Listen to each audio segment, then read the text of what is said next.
Je m'appelle Léa et j'ai 32 ans. Il y a 5 ans, ma mère m'a appelé 3 jours avant le réveillon de Noël et a prononcé ces mots qui ont brisé tout ce que je pensais savoir sur la famille. Ne viens pas à la maison cette année, Chloé ne veut pas d'histoire. Pas d'explication, pas d'excuses, juste une porte claquée au nez après 27 ans d'efforts pour essayer de trouver ma place. J'ai passé ce Noël-là seule dans une brasserie parisienne, regardant des familles heureuses rire ensemble pendant que je refoulais mes larmes devant un confit de canard froid. Je n'avais aucune idée que les inconnus de la table d'à côté deviendraient la famille dont j'avais toujours rêvé. Je n'avais aucune idée que 5 ans plus tard, ils seraient présentés à mon mariage comme les parents de la mariée, tandis que mes parents biologiques regarderaient la scène sans avoir été invités, réalisant qu'ils avaient été remplacés dans tout ce qui compte vraiment. Je me rappelle exactement où j'étais quand mon téléphone a sonné. C'était le 21 décembre, 3 jours avant le réveillon. J'étais dans mon petit studio du 11e arrondissement, entouré de sacs à moitié faits et de l'odeur d'une bougie à la cannelle que j'avais allumée pour me mettre dans l'ambiance des fêtes. J'avais déjà acheté mon billet de TGV pour Lyon. Non remboursable, bien sûr. Le nom de maman s'est affiché sur l'écran. J'ai souri et j'ai décroché. Coucou maman, j'allais justement. Léa. Sa voix était plate, glaciale. Je dois te dire quelque chose. Mon estomac s'est noué. Ce ton-là n'annonçait jamais rien de bon. Qu'est-ce qui se passe? Papa va bien? Ton père va bien. Une pause. Écoute, j'ai réfléchi et ne viens pas à la maison cette année. J'ai presque ri. Je croyais qu'elle plaisantait. Qu'est-ce que tu veux dire? Chloé ne veut pas d'histoire. Elle est encore enceinte et elle n'a pas besoin de stress. J'ai serré le téléphone plus fort. Des histoires? Quelles histoires? Je n'ai même pas parlé à Chloé depuis des mois. Exactement. La voix de ma mère s'est durcie. Et on va faire en sorte que ça reste comme ça. On sait comment tu es. Comment je suis? Ma voix s'est brisée. Maman, je lui ai juste demandé l'année dernière pourquoi elle ne m'avait pas invitée à sa baby shower. Ce ne sont pas des histoires, c'est une question. Tu vois, c'est exactement ce que je veux dire. Tu ramènes toujours tout à toi. Je suis restée là, figée, regardant la pluie tomber sur les toits de Paris. À 27 ans, ma mère me disait que je n'étais pas la bienvenue à Noël parce que j'avais osé demander un jour pourquoi j'avais été exclue. Maman, j'ai déjà acheté mon billet. Alors fais-toi rembourser. Son ton ne laissait aucune place à la négociation. Chloé est enceinte. Elle n'a pas besoin de pression. Tu comprends? La ligne a coupé. J'avais parfaitement compris. J'avais toujours été le sacrifice acceptable. J'aimerais pouvoir dire que c'était la première fois. Mais alors que je m'asseyais sur le bord de mon lit en fixant mon billet de train inutile, les souvenirs ont reflué comme un film de mes déceptions passées. La fête pour mes 16 ans, par exemple. Je l'avais préparée pendant des mois, une petite soirée avec mes 3 meilleurs amis. Maman avait promis qu'on ferait un gâteau et qu'on irait au cinéma. Mais le matin même, Chloé a appelé en pleurant parce qu'elle avait raté son bac blanc de maths et qu'elle avait besoin de soutien psychologique. Ma fête a été annulée. On a passé la journée à consoler ma sœur à la place. Ne sois pas dramatique, Léa. Ta sœur a plus besoin de nous en ce moment. On fêtera ça le week-end prochain. On ne l'a jamais fait. Puis il y a eu ma remise de diplôme en école de design. J'avais travaillé si dur pour ce moment, 4 ans de nuits blanches et de petits boulots de serveuse pour payer mon loyer. J'étais la première de la famille à sortir major de promo. Quand je suis montée sur l'estrade, j'ai cherché mes parents dans la foule. Leur siège était vide. Ils sont arrivés avec 2 heures de retard. Chloé avait un examen prénatal de routine qui ne pouvait pas être décalé. Tu comprends, ma puce? Le bébé de ta sœur est plus important qu'une cérémonie. Plus important que moi. Voilà ce qu'elle voulait dire. C'est ce qu'elle voulait toujours dire. J'ai appris très tôt que se plaindre ne faisait qu'empirer les choses. Ne sois pas si sensible. Arrête de tout ramener à toi. Pourquoi ne peux-tu pas simplement être heureuse pour ta sœur? Alors, j'ai arrêté de me plaindre. Je suis devenue plus effacée, plus silencieuse. Je pensais que si j'étais assez conciliante, assez facile, assez invisible, peut-être qu'enfin je gagnerais leur amour. J'avais 27 ans, j'étais assise dans un appartement froid avec un billet de train sans valeur, et j'ai enfin réalisé la vérité, peu importe à quel point je me faisais petite, ce ne serait jamais assez. J'ai appelé mon père. Je ne sais pas ce que j'espérais. Peut-être qu'une petite partie de moi croyait encore qu'il prendrait ma défense, juste cette fois. Le téléphone a sonné 4 fois avant qu'il ne réponde. Allô, ma grande. Sa voix était prudente. Il savait déjà. Papa, maman t'a dit. Une longue pause. J'entendais la télé en fond sonore, probablement un match de foot. Elle en a glissé un mot. Et ça te va, à toi? Tu ne penses pas que j'ai le droit de passer Noël avec ma propre famille? Une autre pause, plus longue cette fois. Tu sais comment est ta mère, Léa? Elle essaie juste de maintenir la paix. En m'excluant? Ce n'est pas comme ça qu'il faut le voir. Alors c'est comment, papa? Dis-le-moi. Parce que de là où je suis, on dirait que vous choisissez tous Chloé plutôt que moi, encore une fois. Silence. Je l'entendais respirer. Je pouvais presque l'imaginer assis dans son vieux fauteuil en cuir, se frottant le front comme il le faisait toujours quand il voulait disparaître d'une conversation. Papa, est-ce que tu veux que je sois là?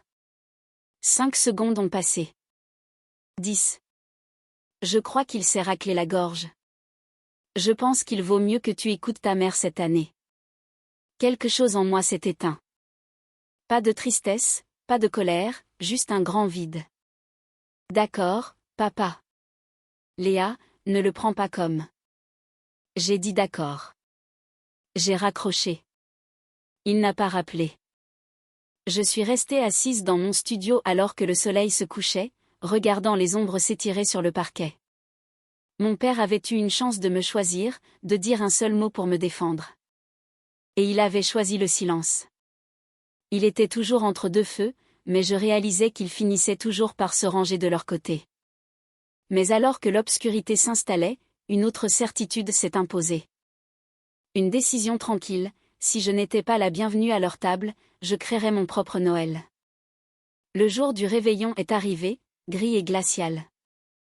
Je me suis réveillée avec le bruit des familles de mes voisins qui arrivaient. Des bruits de pas au-dessus, des rires d'enfants, la chaleur étouffée de voix que je ne pouvais pas distinguer. L'odeur de quelque chose de délicieux passait par les conduits d'aération. Quelqu'un préparait une dinde au marron.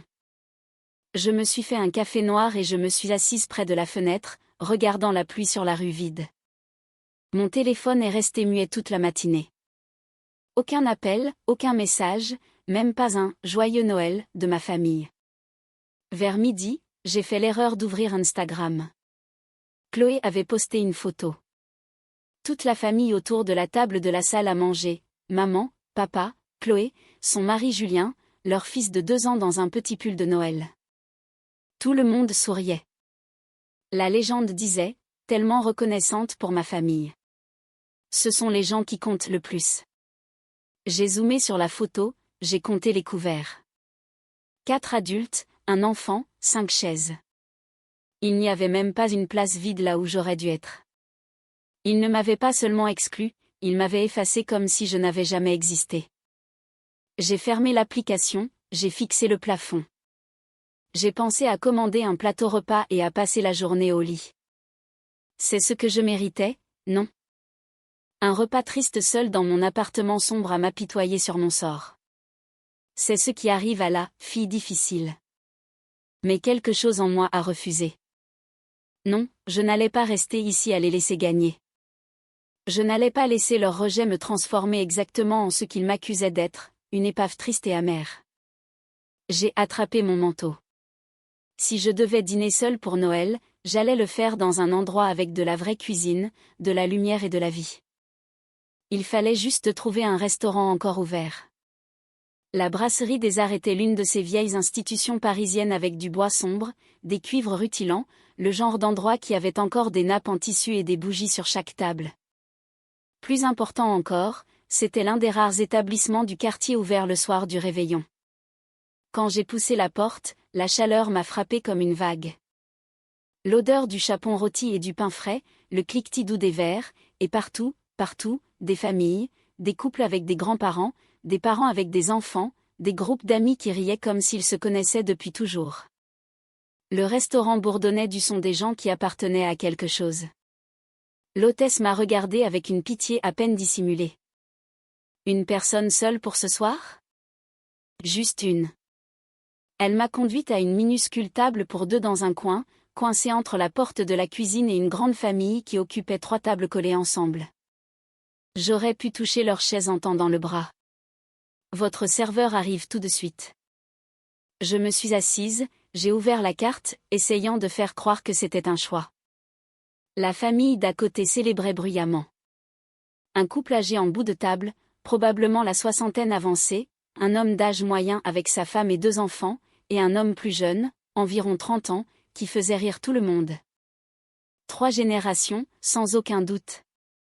Ils se passaient les plats sans demander, ils se coupaient la parole de cette façon que seuls les gens qui s'aiment vraiment peuvent se permettre. Je les observais du coin de l'œil et j'ai senti quelque chose se briser dans ma poitrine. Voilà à quoi une famille est censée ressembler. Le serveur est arrivé avec une corbeille de pain et un sourire crispé. Le menu de Noël, s'il vous plaît. J'allais traverser ce dîner. J'allais m'en sortir. Je ne m'en sortais pas du tout. Mon assiette est arrivée, une viande fondante, une sauce aux érelles, un écrasé de pommes de terre parfait.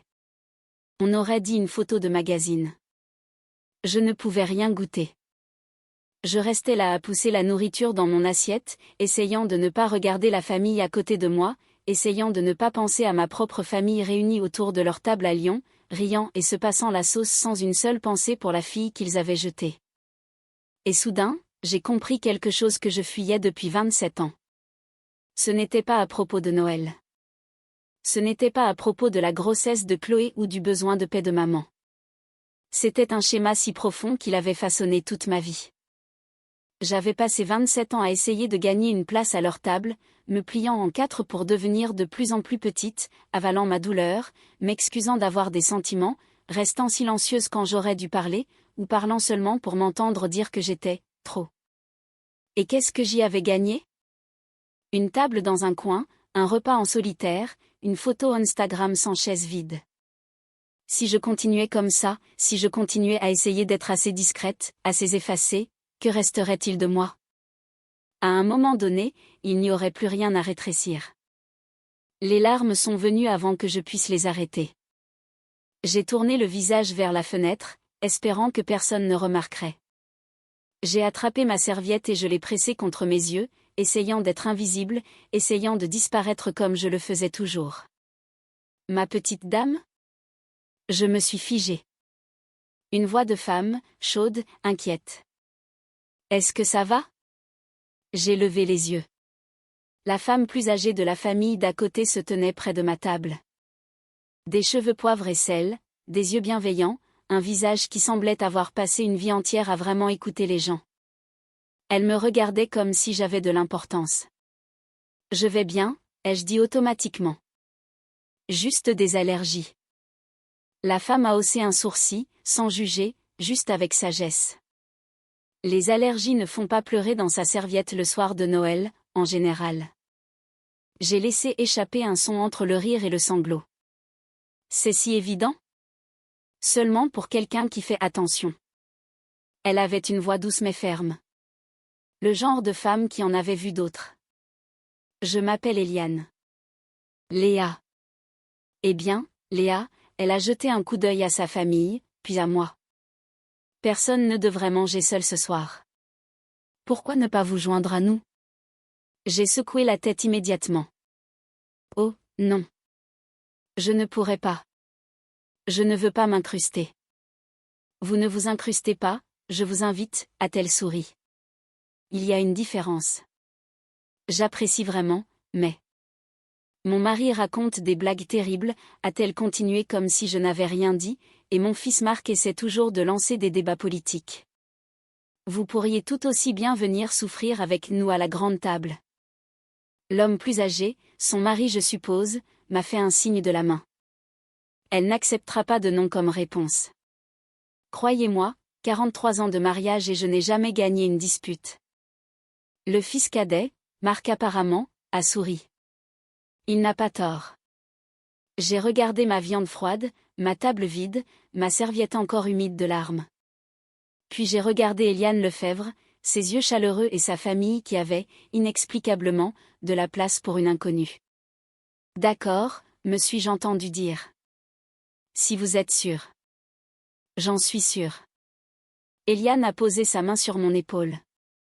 Allez, venez. On vient d'ouvrir une autre bouteille de vin et il y a bien trop de dessert. Je me suis levée sur des jambes tremblantes et je l'ai suivie jusqu'à la table, sans savoir que ce moment précis, ce petit acte de gentillesse d'une femme que je n'avais jamais rencontrée, allait changer toute la trajectoire de ma vie. Ils m'ont fait de la place comme si j'avais toujours été là. Quelqu'un a tiré une chaise. Quelqu'un d'autre m'a tendu une assiette. Avant même d'être assise, j'avais un verre de vin à la main et un petit pain chaud dans mon assiette. Je suis Jean-Pierre, a dit l'homme plus âgé en me serrant fermement la main. Voici ma femme Eliane, notre fils Julien et sa femme Sophie, leurs enfants Manon et Léo, et notre petit dernier Marc. Bonjour, j'ai fait un petit geste gêné vers la table. Je suis Léa. Merci infiniment pour. Qu'est-ce que vous faites dans la vie, Léa ? A demandé Julien en me passant les pommes de terre. Je suis graphiste, en freelance surtout. C'est génial, a dit Sophie. Je suis incapable de dessiner un bonhomme allumette. Maman, les bonhommes allumettes c'est facile, a dit Manon. Elle devait avoir 8 ans. Même moi je sais le faire. Tout le monde a ri. Pas de quelqu'un, mais ensemble. C'était un son si étranger pour moi. Marc a croisé mon regard de l'autre côté de la table. Il avait mon âge, peut-être un peu plus, des cheveux sombres et un sourire franc. Je vous préviens, mon père va raconter une blague. Même pas vrai ? A protesté Jean-Pierre. Si, c'est vrai, a dit Eliane. Jean-Pierre a souri. Bon, d'accord. Qu'est-ce qu'un citron qui court ? Papa, non. A gémi Julien. Un citron pressé. Les enfants ont éclaté de rire. Sophie a levé les yeux au ciel. Marc a secoué la tête. Et moi, j'ai ri. Un vrai rire, pour la première fois de la journée. Jean-Pierre a levé son verre. Un toast aux invités inattendus qui complètent notre table. Tout le monde a levé son verre, moi y compris.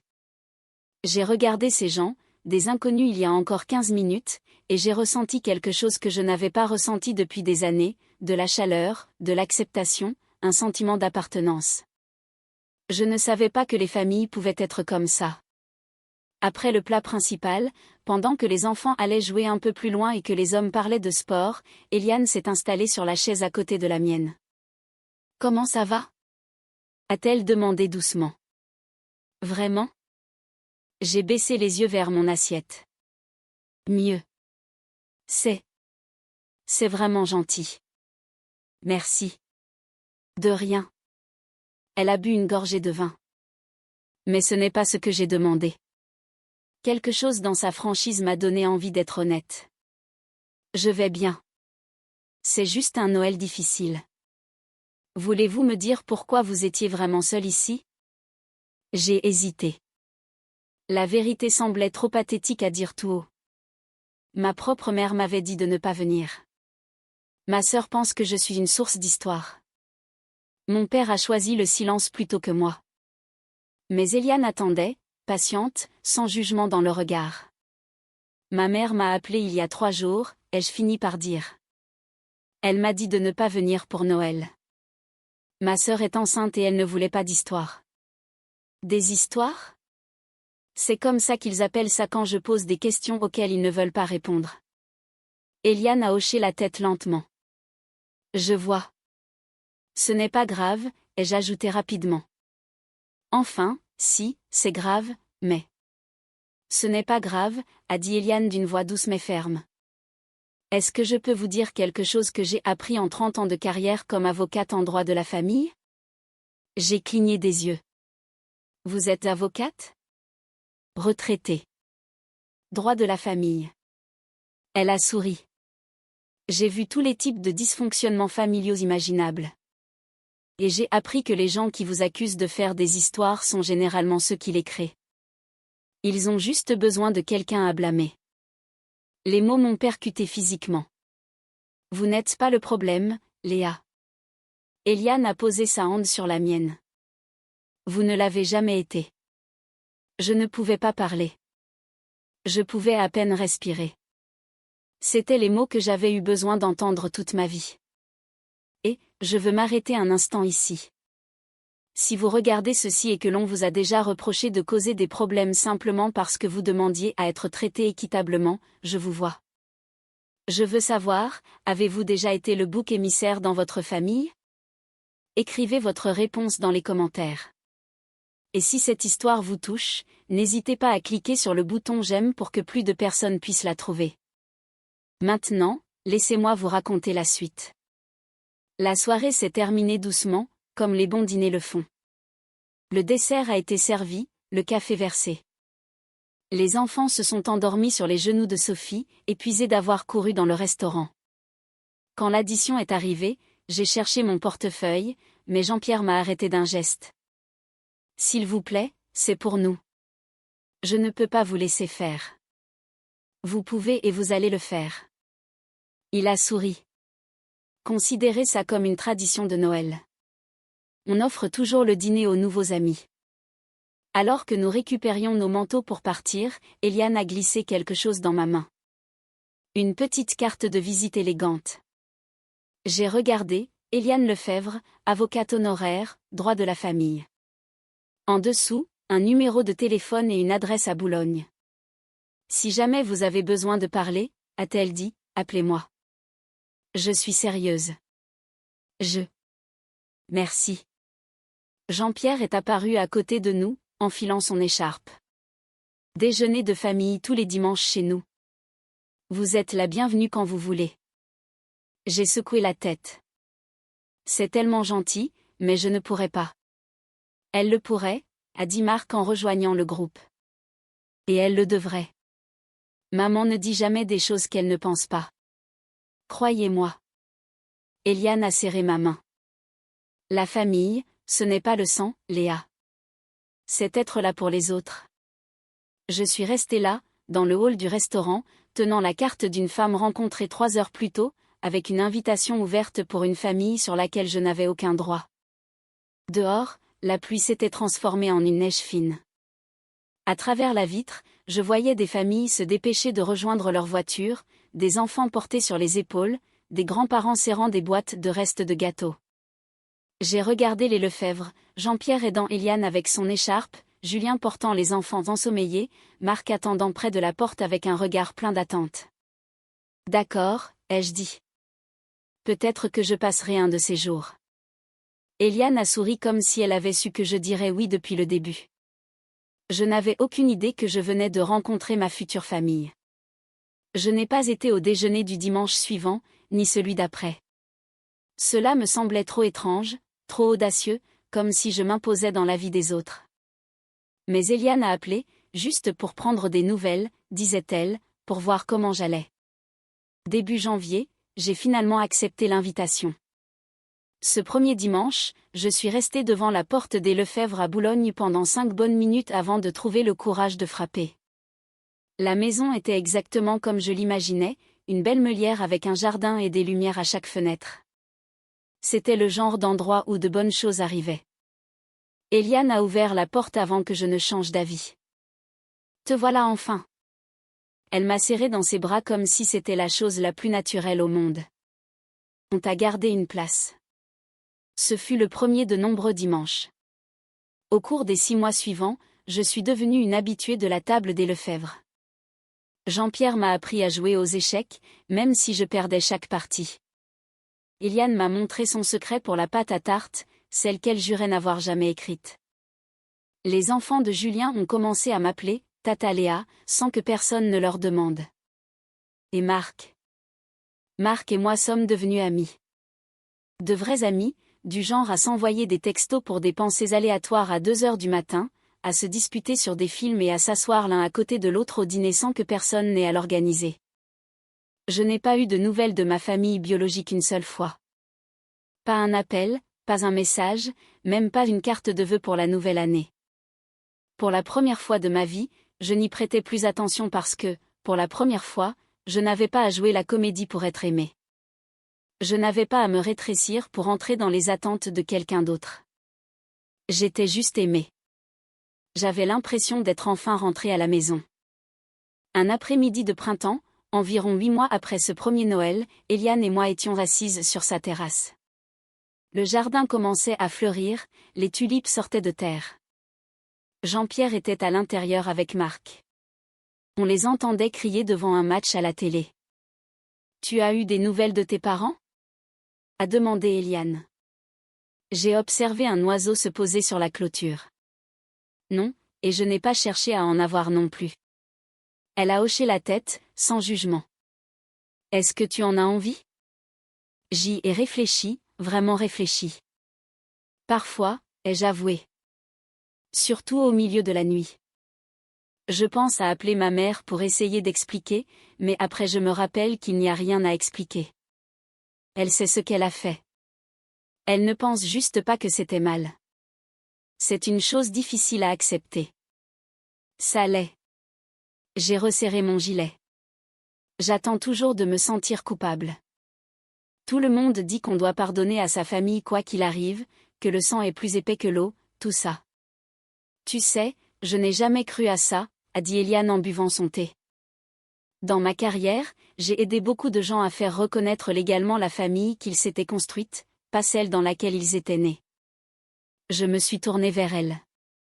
Qu'est-ce que vous voulez dire ? Elle a souri avec sagesse.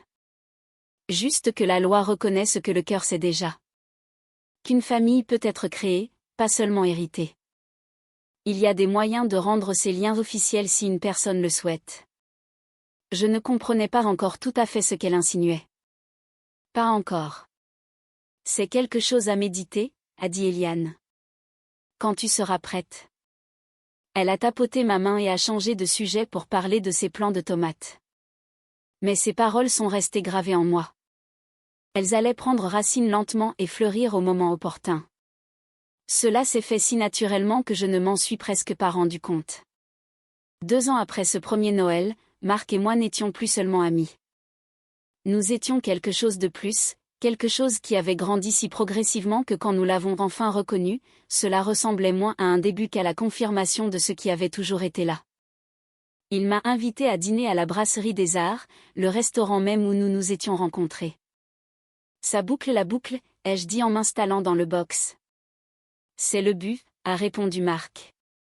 Il était nerveux, je le voyais à sa façon d'ajuster sa serviette. Je voulais te ramener là où tout a commencé. Où quoi a commencé ? Il a tendu la main sur la table et a pris la mienne. Léa, j'essaie de trouver comment dire ça depuis des mois. Il a pris une inspiration. Je veux passer le reste de ma vie à te choisir chaque jour. Mon cœur s'est arrêté. Marc. Je sais que ta famille t'a blessé. Je sais que tu as peur que les gens qui sont censés t'aimer te laissent tomber. Ses yeux étaient ancrés dans les miens. Mais je ne vais nulle part. Je n'ai jamais eu l'intention de partir. Il a sorti un petit écrin de velours. Léa, veux-tu m'épouser ? Je ne pouvais plus parler. Je ne pouvais plus respirer. J'ai regardé cet homme qui avait été mon ami d'abord, mon confident ensuite, mon pilier à travers 2 ans de guérison, et j'ai vu mon avenir. Oui, ai-je chuchoté. Oui. Il a glissé la bague à mon doigt. Le restaurant a éclaté en applaudissements. J'étais tellement concentrée sur Marc que je n'avais même pas remarqué les autres clients qui regardaient. Et puis je les ai vus, dans un box au fond, Jean-Pierre et Eliane, le champagne déjà versé, nous rayonnant comme s'ils avaient su depuis le début. Maman n'a pas pu s'empêcher de venir, a ri Marc. J'allais officiellement devenir une Lefebvre. La planification du mariage a commencé immédiatement, le choix du lieu, le traiteur, les dégustations, les fleurs. C'était à la fois accablant et excitant, tout ce que je ne m'étais jamais autorisé à rêver. Mais une question m'empêchait de dormir. Les faire-part de mariage comporteraient une ligne pour les parents de la mariée. Et je n'avais aucune idée de ce qu'il fallait écrire. Gérard et Hélène. Ils ne m'avaient pas parlé depuis plus de 2 ans. Ne m'avaient pas appelé pour mon anniversaire. N'avaient reconnu mon existence d'aucune manière. Je ne pouvais pas mettre leur nom sur mon invitation. Ils n'avaient pas mérité cet honneur. Je faisais les 100 pas dans le salon des Lefebvre un soir quand Eliane m'a trouvée. « Qu'est-ce qui te tourmente, ma chérie ?» Je lui ai parlé de l'invitation, de cette ligne impossible que je n'arrivais pas à remplir. Eliane s'est assise et a tapoté le coussin à côté d'elle. « Il y a quelque chose dont je t'ai parlé une fois, à propos de la reconnaissance légale de la famille de cœur. Tu t'en souviens ? » J'ai hoché la tête lentement. Vous disiez que la loi reconnaît la famille que l'on crée. L'adoption simple, a dit doucement Eliane. C'est un processus légal où un adulte consentant est officiellement adopté par une autre famille. Cela crée un lien de parenté légal, un nouvel acte de naissance, un nouveau statut de proche parent, tout. Mon cœur battait la chamade. C'est vraiment possible ? Très réel. J'ai aidé beaucoup de gens à traverser cette procédure. J'ai regardé cette femme qui m'avait accueilli dans sa famille lors de la nuit la plus solitaire de ma vie, qui m'avait nourri au déjeuner du dimanche, qui m'avait tout appris sur la vie et m'avait montré ce qu'une mère pouvait être. Eliane. Ma voix s'est brisée. Est-ce que Jean-Pierre et vous envisageriez d'eux ? Elle m'a prise dans ses bras avant que je ne puisse finir ma phrase. Nous te considérons comme notre fille depuis ce premier Noël, a-t-elle chuchoté. Nous attendions juste que tu sois prête. Le processus d'adoption a pris plusieurs mois, les papiers, les passages au tribunal, les dépôts légaux. Mais avec Eliane pour me guider à chaque étape, cela ressemblait moins à de la bureaucratie qu'à une cérémonie. Quand le juge a signé l'ordonnance finale, je suis légalement devenue Léa Lefebvre. J'avais un nouvel acte de naissance, de nouveaux parents légaux, une nouvelle famille sur le papier et dans mon cœur. Le mariage était prévu pour le mois de juin suivant. Nous avons renvoyé les invitations avec la ligne que j'avais tant redoutée, désormais fièrement imprimée, parents de la mariée, Jean-Pierre et Eliane Lefebvre. J'aurais dû me douter que la famille d'origine finirait par l'apprendre. 3 mois avant le mariage, mon téléphone a vibré avec un message de Chloé, le premier message d'elle en presque 3 ans. « Est-ce que tu savais que Léa allait se marier ?» J'ai fixé l'écran, puis j'ai bloqué le numéro. Une semaine plus tard, ma mère a appelé 5 fois en une journée. J'ai laissé chaque appel tomber sur la messagerie. Enfin, un SMS, « Pourquoi tu ne nous as rien dit ? On est ta famille. Rappelle-moi immédiatement. » Je l'ai lu 2 fois, puis je l'ai supprimé.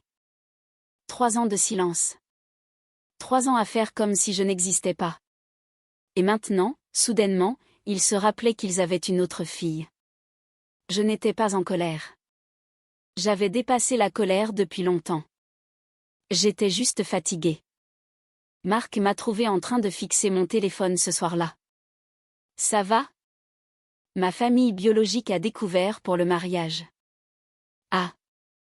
Il s'est assis à côté de moi. Qu'est-ce que tu veux faire ? Rien. J'ai rangé le téléphone. Je ne leur dois rien. Pas d'explication, pas d'invitation, rien. Il a hoché la tête et m'a serré contre lui. Quoi que tu décides, je te soutiens. Mais nous savions tous les deux que ce n'était pas fini. Ma famille d'origine n'était pas du genre à accepter d'être ignorée. La question était de savoir ce qu'ils allaient faire. Elle s'est présentée à mon appartement un mardi après-midi. Je travaillais de chez moi quand on a sonné à la porte. J'ai ouvert sans regarder dans le Judas, une erreur que je ne referai plus. Léa. Ma mère se tenait dans le couloir. Elle paraissait plus vieille que dans mes souvenirs, plus grise, plus fatiguée, mais ses yeux gardaient la même expression de déception que j'avais passé mon enfance à essayer d'effacer. Maman. Le mot me semblait étranger. Qu'est-ce que tu fais ici ? Ce que je fais ici ? Elle m'a bousculé pour entrer dans l'appartement sans y être invitée. Qu'est-ce que tu fais, toi? Te marier sans le dire à ta propre mère? On ne s'est pas parlé depuis 3 ans. Et à qui la faute? J'ai fermé la porte doucement, comptant jusqu'à 5. La tienne. C'était de ta faute. Tu m'as dit de ne pas venir. De ne pas. C'était un seul Noël. Tu ne peux pas encore être en colère pour ça. Je ne suis pas en colère. Ma voix restait calme. J'ai tourné la page. Les yeux d'Hélène ont balayé mon salon, s'arrêtant sur les photos sur mon étagère. Marc et moi à la plage. Eliane et moi préparant une tarte. Toute la famille Lefebvre à Noël, moi en plein milieu. Qui sont ces gens? Ma famille. Son visage s'est tordu. C'est moi, ta famille. Tu l'as été. J'ai soutenu son regard. Tu as choisi de ne plus l'être. Rappelle-toi, Chloé ne voulait pas d'histoire. C'était il y a des années. Et pendant ces années, tu n'as pas appelé une seule fois, tu n'as jamais vérifié si j'étais en vie, tu n'as jamais reconnu mon existence. Je me sentais étrangement sereine. Alors non, maman.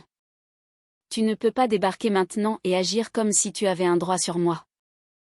Je veux une invitation pour le mariage. Non. Sa mâchoire s'est décrochée. Pardon? Tu m'as bien entendu. Je suis allée vers la porte et je l'ai ouverte. Tu ne peux pas m'effacer de ta vie et ensuite exiger une place à ma table. Le jour du mariage s'est levé, doré et parfait. C'était en juin, dans un domaine viticole en Provence, avec des collines ondulantes et des rangées de vignes à perte de vue. Nous avions choisi une cérémonie en plein air. Dans la suite nuptiale, je me tenais devant un miroir en pied pendant qu'Eliane ajustait mon voile. « Tu es magnifique », a-t-elle dit doucement. « Absolument magnifique. » J'ai regardé mon reflet. La femme qui me regardait était plus calme, plus forte que la fille qui était restée seule dans un restaurant 5 ans auparavant. Cette fille-là ne croyait pas mériter d'être aimée. Cette femme-là savait qu'elle l'était. Sur la coiffeuse à côté de moi se trouvait un exemplaire du programme du mariage. Je l'ai pris, lisant la ligne que je n'aurais jamais cru pouvoir écrire, parents de la mariée, Jean-Pierre et Eliane Lefebvre. Et en dessous, en plus petit, la famille qui l'a choisie. Eliane a remarqué mon regard. Tu es nerveuse à l'idée d'épouser Marc? Non. J'ai reposé le programme. Pour ce qui pourrait arriver. Un peu. J'avais engagé un service de sécurité pour le mariage. Une précaution discrète. Après la visite de ma mère à mon appartement, je savais qu'il y avait un risque qu'elle tente quelque chose. Eliane a posé ses mains sur mes épaules. Quoi qu'il arrive aujourd'hui, tu as une famille qui t'a choisi. Nous te choisirons toujours. Ne l'oublie jamais.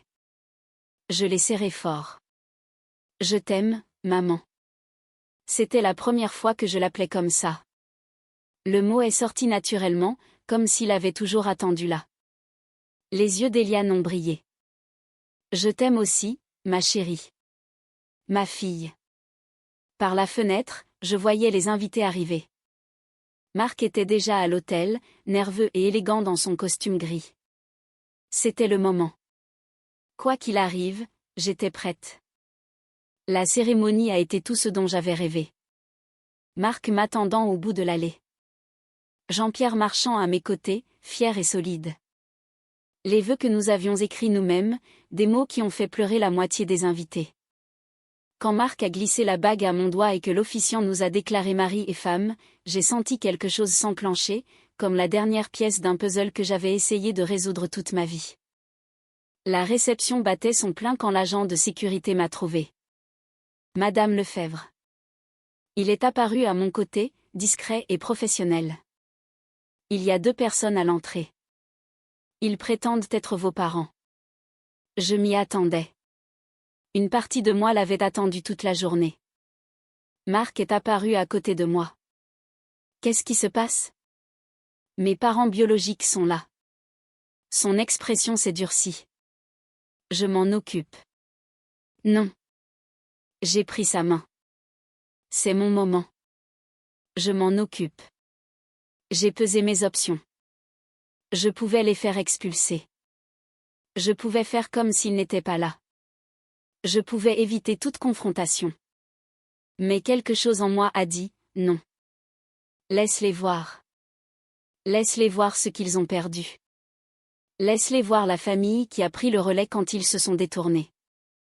Laisse-les être témoins de la vie que j'ai construite sans eux. Laissez-les entrer, ai-je dit à l'agent. Mais ne les asseyez pas avec la famille. Mettez-les au fond. Tu es sûr? A demandé Marc. Je suis sûr. L'agent a acquiescé et a disparu. Quelques minutes plus tard, je les ai vus, Hélène et Gérard se tenant avec incertitude à l'entrée de la réception, regardant les plus de 100 personnes qui célébraient le mariage de leur fille. Leur fille, à qui ils n'avaient pas parlé depuis 3 ans. Le maître de cérémonie s'apprêtait à faire son annonce. Le timing était parfait.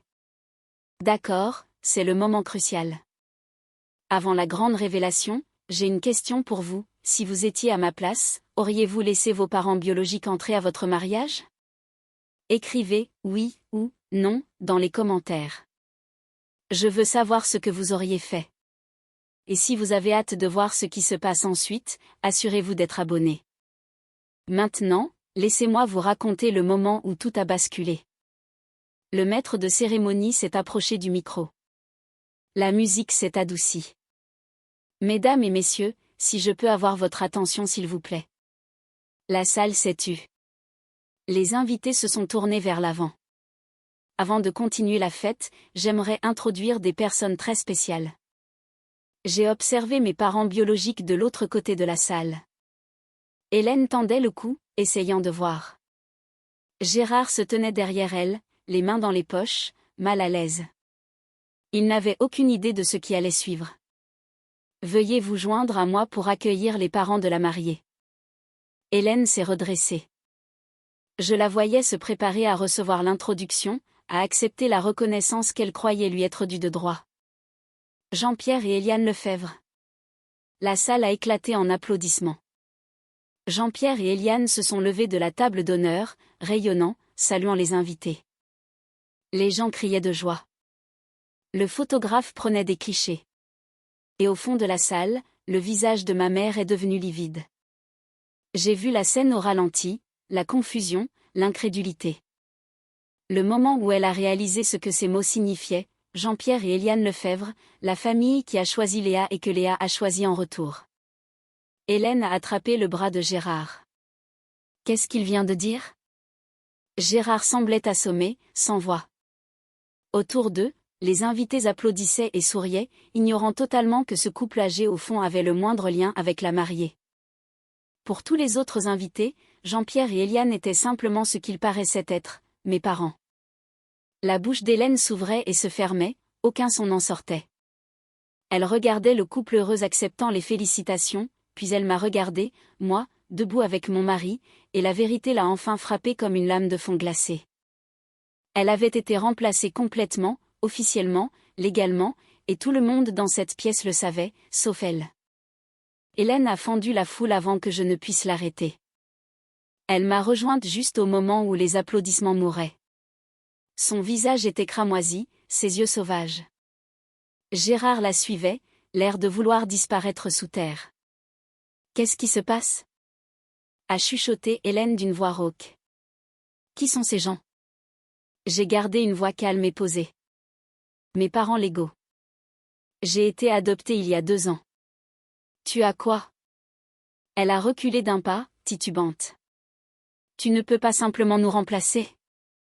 Je ne vous ai pas remplacé. Je l'ai regardé droit dans les yeux. Vous m'avez abandonné en premier. On ne t'a jamais abandonné. Tu m'as dit de ne pas venir à la maison. Tu as choisi Chloé. À chaque fois, pendant 27 ans.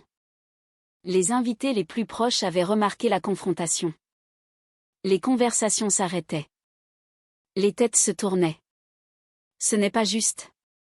A commencé Hélène. Juste.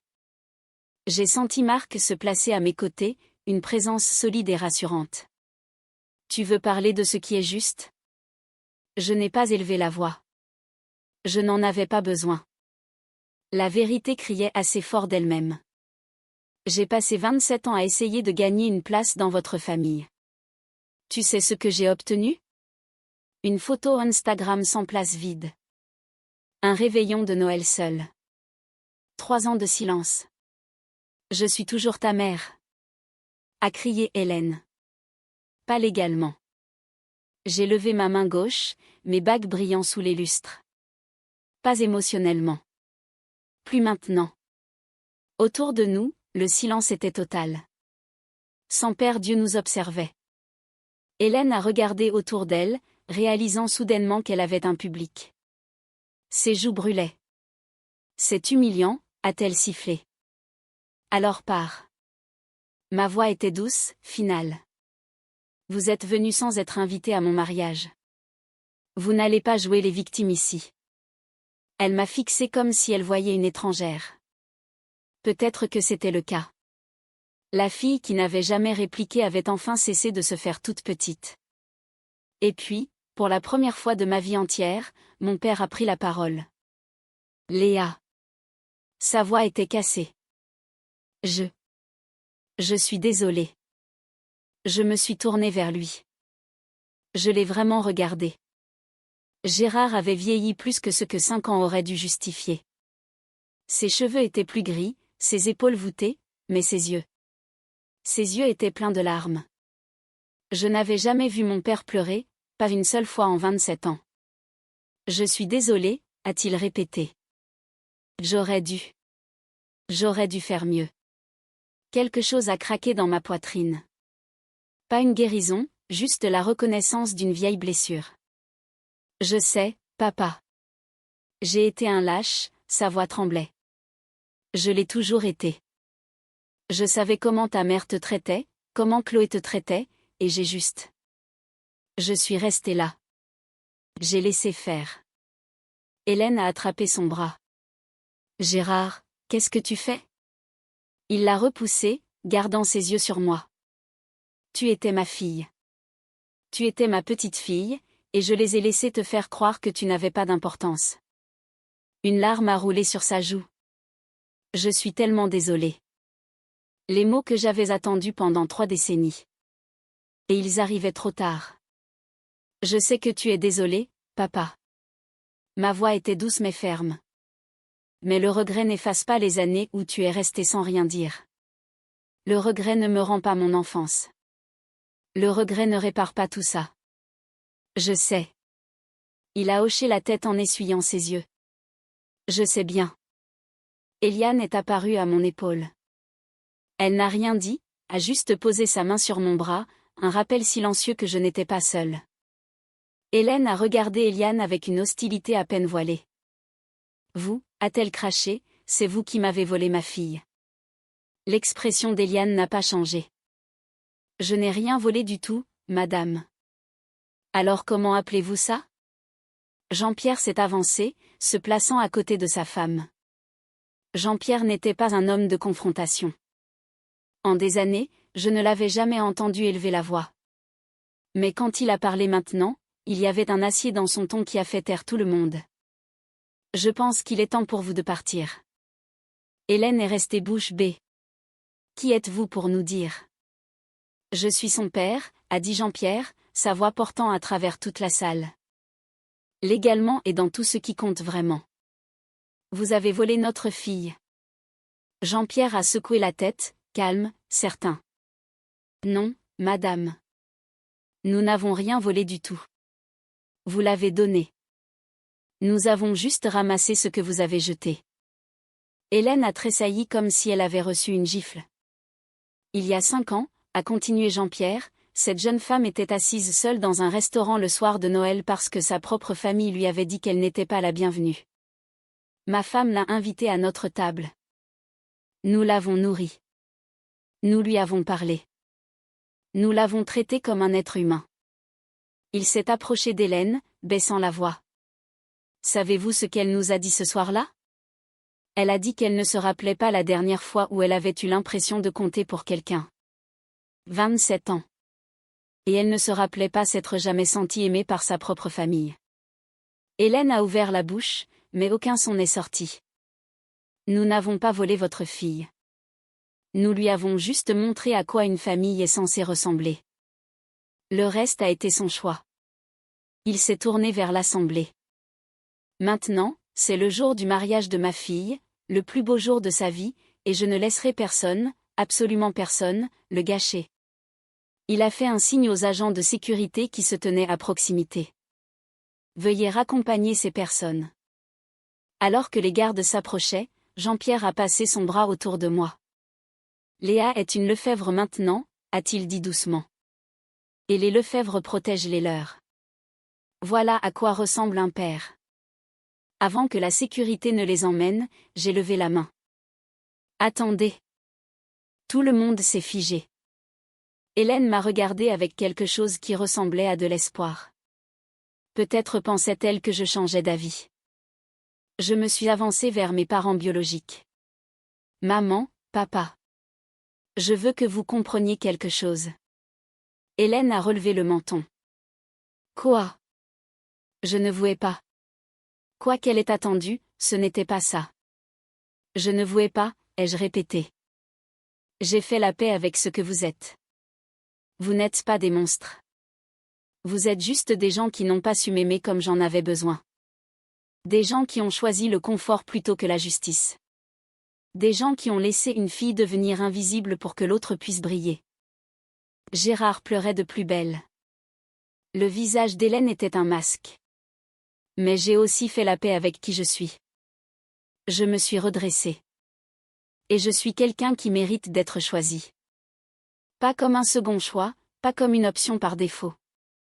Choisi en premier. Je les ai regardés tous les deux. Vous ne m'avez pas choisi. Eux, ils l'ont fait. J'ai désigné les Lefebvre. Et je les choisis aussi. La salle était silencieuse. 100 invités observaient ce moment et personne ne bougeait. Hélène a ouvert la bouche pour parler. Je ne l'ai pas laissé faire. Je ne vous efface pas de mon histoire. Je ne vous donne juste plus de sièges à ma table. Et ce n'est pas une vengeance. C'est juste la conséquence naturelle de vos choix. J'ai fait un signe à la sécurité. Adieu, maman. Adieu, papa. Alors qu'ils étaient escortés vers la sortie, les invités ont commencé à applaudir. Pas pour le spectacle, mais pour moi. Le reste du mariage a été merveilleux. Nous avons dansé, ri, coupé le gâteau sous les acclamations. Marc m'a fait tourbillonner sur la piste jusqu'à ce que j'en ai le vertige de bonheur. Pendant ces quelques heures, je me suis autorisée à oublier la confrontation. Mais le lendemain matin, mon téléphone a commencé à exploser, des SMS de cousins dont je n'avais pas eu de nouvelles depuis des années, des messages de tantes et d'oncles que je connaissais à peine. La famille élargie avait appris ce qui s'était passé et tout le monde avait un avis. Comment as-tu pu faire ça à ta mère? La famille reste la famille quoi qu'il arrive. Tu as brisé le cœur de ton père. Je les ai supprimés sans répondre. Mais un message est arrivé de quelqu'un d'inattendu, ma tante Patricia, la sœur cadette de mon père. Léa, j'ai appris ce qui s'est passé. Je veux que tu saches que je suis fière de toi. J'ai fixé l'écran. J'ai toujours su qu'Hélène et Chloé te traitaient mal. J'ai essayé de dire quelque chose une fois et ta mère a arrêté de me parler pendant 1 an. Mais tu méritais mieux. Tu as toujours mérité mieux. Mes yeux me brûlaient. J'ai répondu, merci. Ça compte plus que tu ne le penses. Sur Facebook, Hélène a posté un long statut dramatique sur les enfants ingrats et les familles modernes qui ne comprennent pas la loyauté. Je n'ai pas répondu. Je n'en avais pas besoin. Le soir même, j'ai bloqué chaque numéro et chaque compte de réseaux sociaux liés à ma famille d'origine. Pas par colère, mais pour avoir la paix. Marc m'a trouvé sur le balcon de notre suite nuptiale. Ça va? J'ai regardé les vignes se dorer au coucher du soleil. Oui. Je me suis appuyée contre lui. Vraiment. Pour la première fois de ma vie, je ne porte plus le poids de gens qui n'ont jamais voulu me porter. Je suis enfin libre. 2 semaines après le mariage, une lettre manuscrite est arrivée à notre nouvelle adresse. L'expéditeur indiquait Chloé Lefebvre Collins. L'écriture de ma sœur, bouclée, parfaite. J'ai failli la jeter sans l'ouvrir, mais j'ai fini par m'asseoir pour la lire. Chère Léa, je ne sais pas si tu liras ceci. Honnêtement, je ne t'en voudrais pas. Mais je devais essayer. Maman m'a raconté ce qui s'est passé. Elle est dévastée. Papa n'est plus le même. Je crois que de te voir si heureuse sans nous a brisé quelque chose en lui. Je sais qu'on n'a pas toujours eu la meilleure relation, mais tu dois comprendre, maman et papa essayaient juste de maintenir la paix. Je n'ai jamais voulu que tu te sentes exclue. Mais tu rendais toujours tout si difficile, avec tes questions et tes vieux griefs. C'était épuisant. J'espère qu'un jour tu comprendras que la famille, c'est compliqué. Peut-être que quand tu auras tes propres enfants, tu verras pourquoi maman a fait ses choix. Je ne te demande pas d'excuses. Je voulais juste que tu saches qu'on t'aime toujours, même si tu as décidé qu'on n'était plus assez bien pour toi. Ta sœur, Chloé. Je l'ai lu 2 fois. Puis je l'ai pliée soigneusement et je l'ai mise dans un tiroir. Marc est rentré et m'a trouvé à table. C'est la lettre de Chloé? Qu'est-ce qu'elle dit? Rien de neuf. Je me suis levée pour commencer à préparer le dîner. Elle ne comprend toujours pas.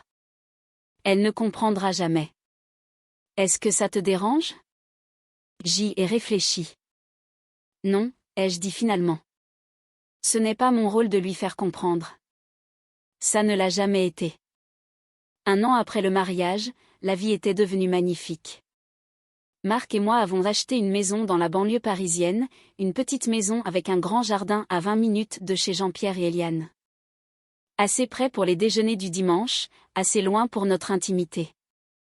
Je n'étais plus graphiste indépendante, une agence m'avait embauchée comme directrice artistique.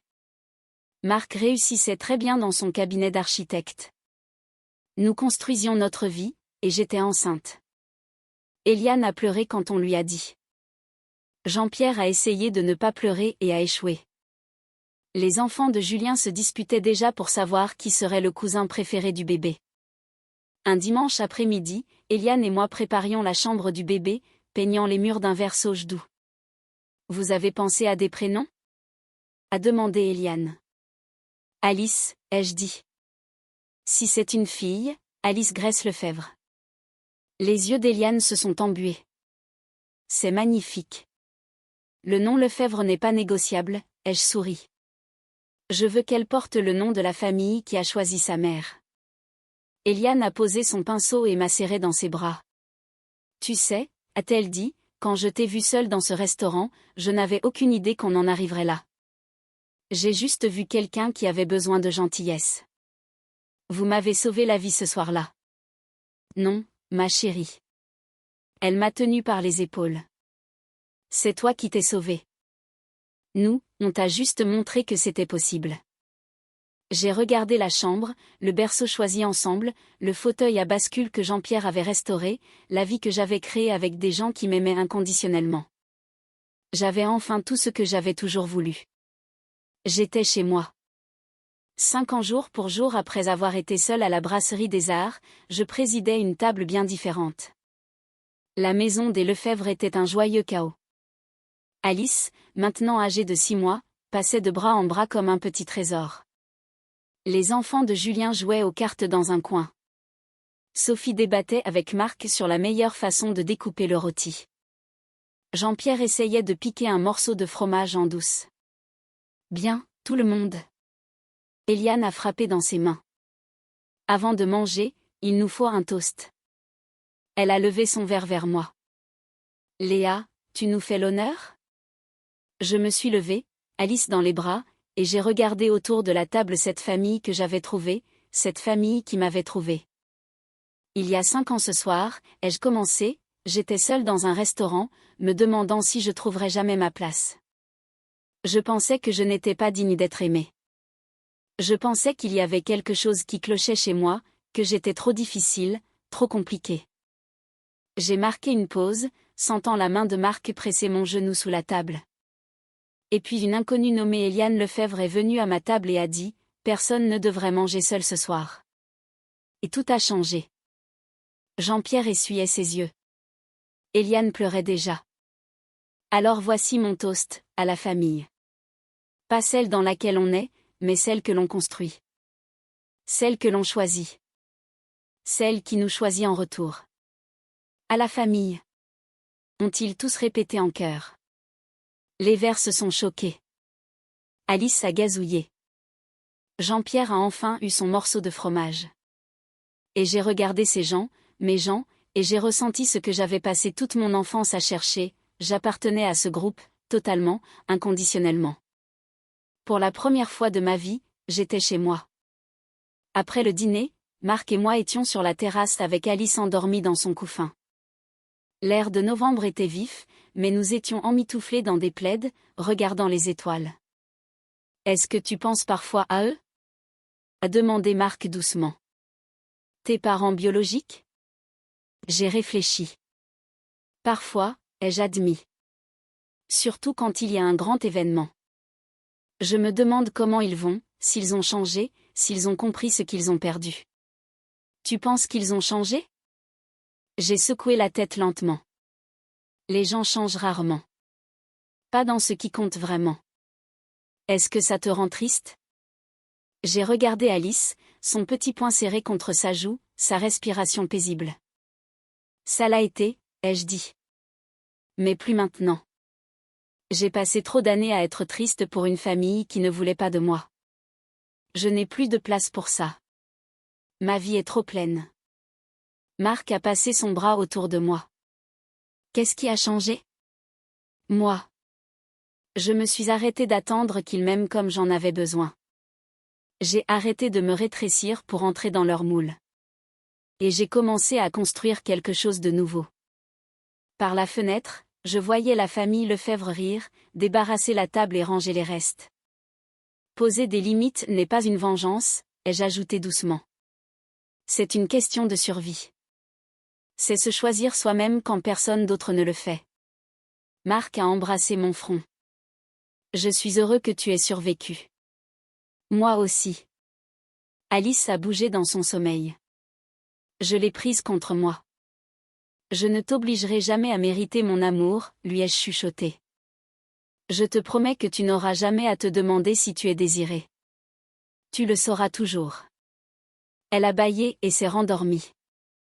Si vous regardez ceci et que vous avez été le bouc émissaire de votre famille, si on vous a dit que vous étiez trop sensible ou que vous causiez toujours des problèmes simplement parce que vous osiez demander à être traité avec respect.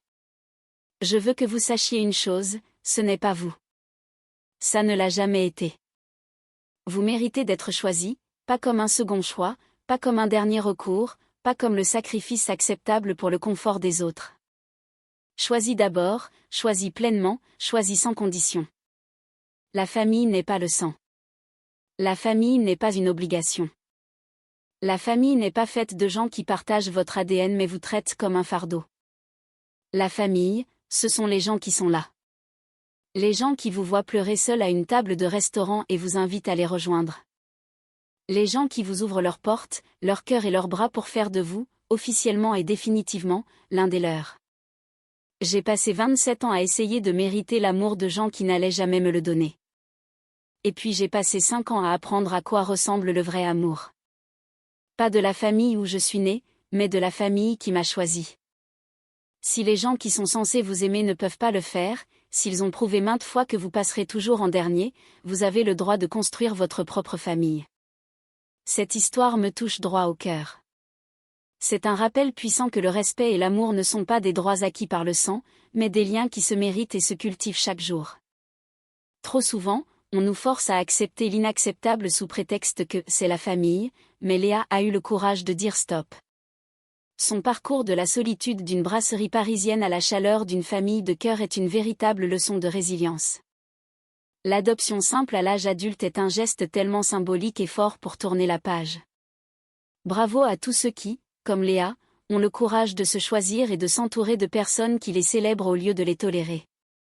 La scène au mariage est particulièrement poignante, c'est le moment où la réalité rattrape enfin ceux qui pensaient que l'indifférence n'aurait pas de conséquences. Merci pour ce partage inspirant. Et vous, qu'en pensez-vous?